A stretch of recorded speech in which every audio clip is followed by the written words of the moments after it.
வெளிப்படுத்தின விசேஷம் வசனம் வசனமாக. ஜனவரி 8.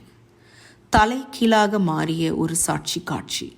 இதோ மேகங்களுடனே வருகிறார், கண்கள் யாவும் அவரை காணும், அவரை குத்தினவர்களும் அவரை காண்பார்கள், பூமியின் கோத்திரத்தார் எல்லோரும் அவரை பார்த்து புலம்புவார்கள். அப்படியே ஆகும். ஆமேன். வெளிப்படுத்துதல் 1:7. கிறிஸ்து சிலுவையில் அறையப்பட்டதை கண்ட சாட்சிகள் பலர் இருந்தனர்.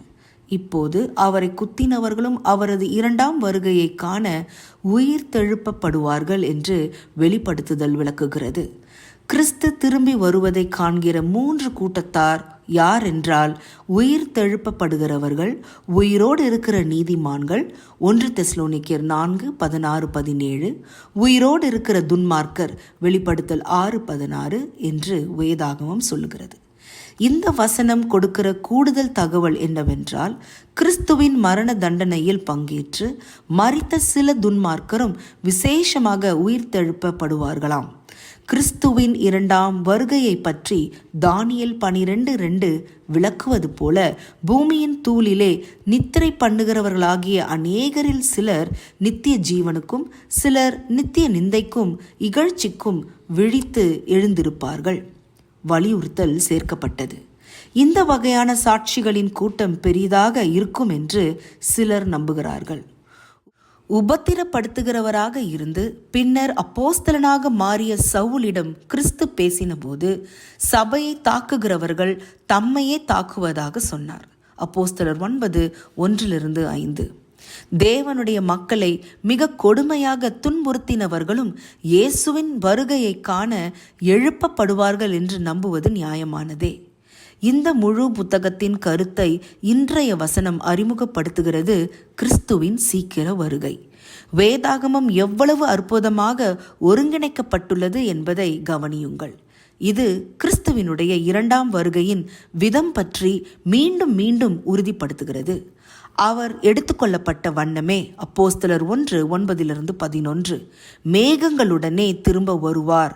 மேலும் இயேசு தாம் விசாரிக்கப்படுகையில் பிரதான ஆசாரியனாகிய காய்பாவிடம் தீர்க்க தரிசனமாக சொன்னது போல், மனுஷகுமாரன் சர்வ வல்லவருடைய வலது பாரிசத்தில் வீற்றிருப்பதையும் வானத்தின் மேகங்கள் மேல் வருவதையும் இது முதல் காண்பீர்கள். மத்தேயு 26:64. இயேசு தம் வருகை பற்றி சொன்னது போல, மின்னல் கிழக்கிலிருந்து தோன்றி மேற்கு வரைக்கும் பிரகாசிக்கிறது போல இருக்கும். வெளிப்படுத்துதல் 24:27. அவர் வருகையை உலகத்தின் ஒரு முனை முதல் மறுமுனை வரை கண்கள் யாவும் தெளிவாக காணும். உண்மையில் இந்த வசனம் மத்தேயு 24:30 வலுவாக குறிப்பிடுகிறது. பொதுவாக ஒருவர் மரிக்கும்போதுதான் மக்கள் புலம்புவார்கள். ஜீவாதிபதியை கொன்று அப்போஸ்தலர் 3:15 அவர் அருளுகிற நித்திய ஜீவனின் ஈவை நிராகரித்தவர்களை தவிர வேறு யார் கிறிஸ்துவின் வருகையில் புலம்ப போகிறார்கள்? அவர்கள் தங்களுக்காக துக்கப்படுகிறார்கள். ஏனென்றால் தேவனுடைய குமாரன் இல்லாதவன் ஜீவன் இல்லாதவன். 1 யோவான் 5:12. அன்புள்ள இயேசுவே, இன்று நான் என் வாழ்க்கையை உம்மிடம் அர்ப்பணிக்கிறேன். நீர் மகிமையிலும் மாட்சிமையிலும் வருவதை சந்தோஷத்தோடு காணப்போகிற தருணத்திற்காக ஏங்குகிறேன். அதிக ஆராய்ச்சிக்கு ஏசாயா 40:5, யோவான் 19:34-37, 1 யோவான் 3:2 வசனங்கள். ஆமேன்.